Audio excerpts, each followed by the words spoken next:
gonna feel this one move. Good. Oh, wow. Okay. Oh, yeah. Gonna have to. There. Good.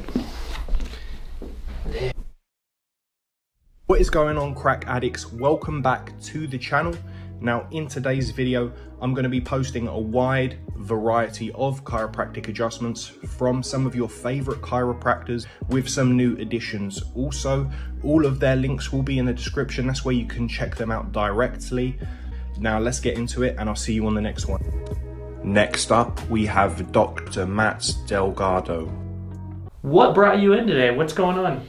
So I have a history of being a cheerleader and being a dancer, and I've had a couple injuries. Sprained my ankle during competition season cheerleading, and of course it's competition season, so you don't have time to rest and recover. And then also in dance, I did hurt my hip, my right hip. So there was this exercise that my prior dance teacher made us do, and we would sit with our feet together like this, and we would have someone stand on us to improve our turnout. And one day my hip just literally like popped. Yeah, my left knee. And the only time it acted up before was when I started getting into running, because I'm originally from Boston and the Boston Marathon is huge. So I was like, oh, let me try to do the Boston Half Marathon. Let's take a look at a few things. And this is cool because even the history is so important. So if we would have skipped all of this, I would have just done things completely different.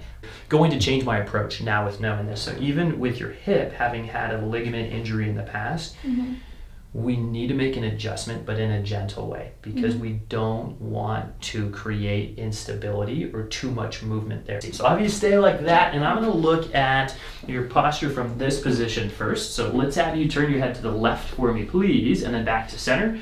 And I'm looking at head position relative to shoulders, and then I'm gonna look at your hip height as well. And the right hip is higher than the left. And if the camera's looking, as you can see my thumbs, those thumbs are an easy way to tell there. Let's see what changes here. So let's have you turn your head to the left for me, please, Cece.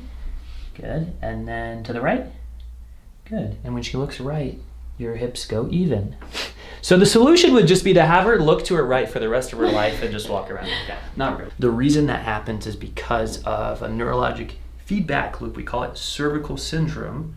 For all the nerds out there, there's a huge whole like textbook written on that if you're interested in that out there. And then I'm gonna push into your neck here, and I'm just doing some analysis. I like to start from the top down. So brainstem first. The brainstem, I like to say it's like a circuit breaker in your home that you can control the power to any room from that one switch box. Any pressure here or sensitivity here? No, it just feels like you're pressing there. So I'm gonna start here in the upper neck.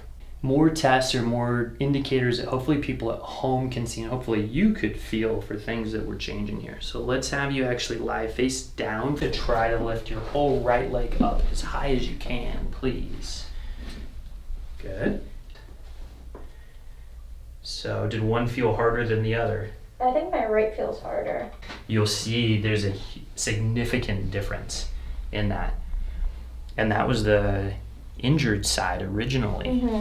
Oh, and there's one thing I forgot to tell you. Yeah. I always have like a knot in my glute med here too. Okay. The muscles surrounding that joint become problematic as well. One down, the other ones fall down with it. So as soon as we correct this, get this more stable, that muscle will start to relax. So I'm gonna actually muscle test here so we can check the glute medius, okay? One first, hold your leg there. Don't let me push it in toward the midline.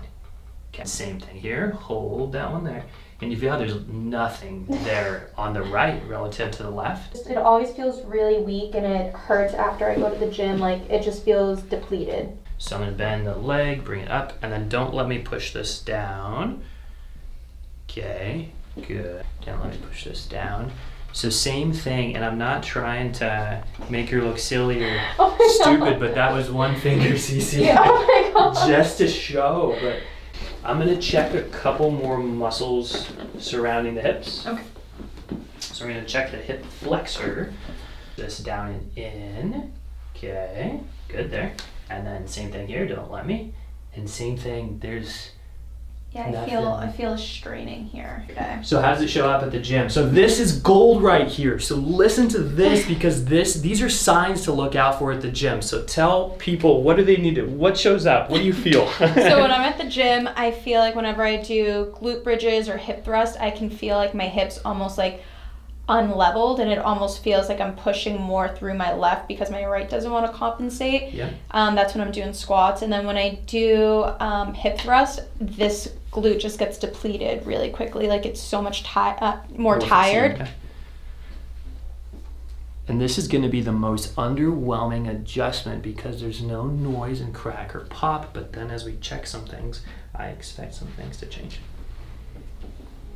Just a little hold here, and then it's a slight vibration for my hand that I'm using. Good. And then let's have you lie on your back one more time, please. Face up. Did that feel like we were doing anything there at all? No, it just felt like pressure. Okay. Okay. Don't let me push down and in. Does that feel any different? Yeah.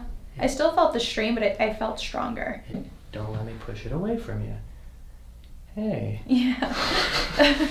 Again. And then let's have you turn over, please. So let's have you first lift the right one as high as you can, keeping the leg straight. Okay. And then back down. Now the left. Okay. And then one more time the right for me. There we go.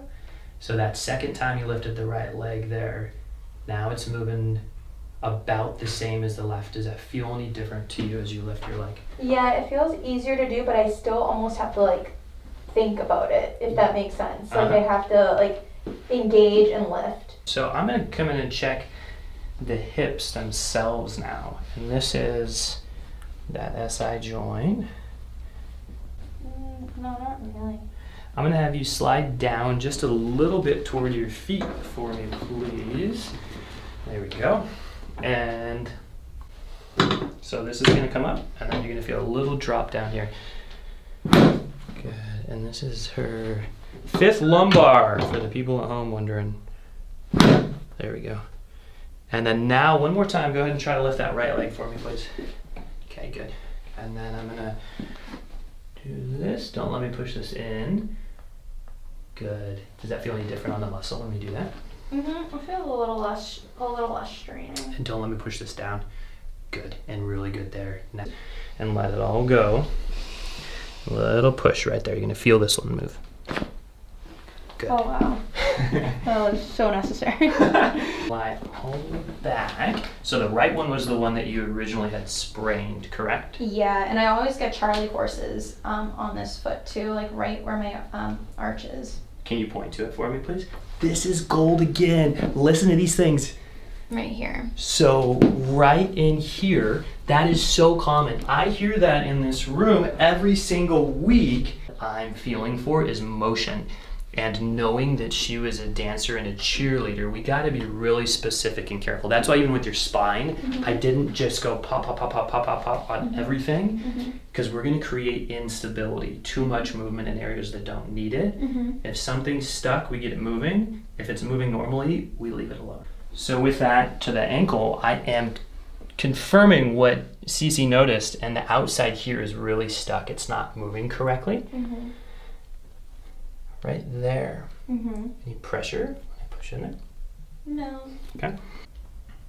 And that's where there's not a lot of strength, so try to point it like that, and then keep it there. And you notice how that doesn't want to hold? Yeah. Is that uncomfortable too? No, it's not uncomfortable, but it definitely feels weak. Yeah, let's try this one. Hold that down and then don't let me bring that up and out. Stronger on this side relative. And then the big toe, hold it up. Don't let me push it down. Oh, I don't think I can do that. It's the same thing there. And then hold the big toe up. Don't let me push it down. Feel how much stronger that is? Yeah. Big toe wise over here. There. And you might feel a move on these. You might not. Some of them will be small movements. And some of them hopefully will make a little bit of noise because people at home will yell at me if they don't. That's right there. There we go. Good. So this is more of your ankle. Yeah. That was the outside, and then the heel underneath it, and then the one on top of the talus. Good. And I'd say dance and cheerleading are some of the top two to create problems in the ankle. So if you're watching this, if you were a dancer, if you were a cheerleader, I'd highly recommend finding a chiropractor that knows how to address the foot, because you'd really benefit from it. It's too mobile. You feel the difference? This one moves a little, I mean, almost slightly. It's such a small amount that I'm going to use an instrument. You're going to feel just a slight little click. Okay. And sometimes this is needed. This is one of them. So I'm going to move your foot as we do this. Okay, and then let's recheck the strength. So hold the big toe up. Don't let me pull it down. Hey, what do you notice? It's better. Before it just like flopped down.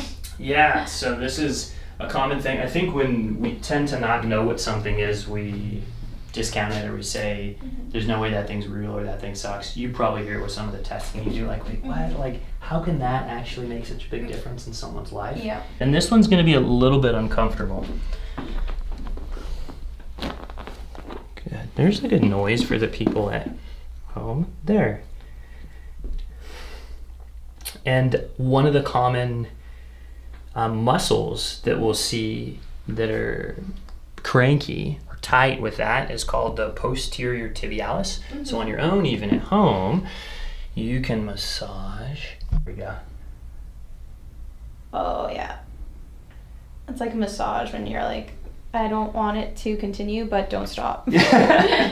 Well put. And muscle tightness surrounding it. There we go. And you feel it move, and you can hear it. I don't know how it sounds on video, but my ear's right here, so I can hear it.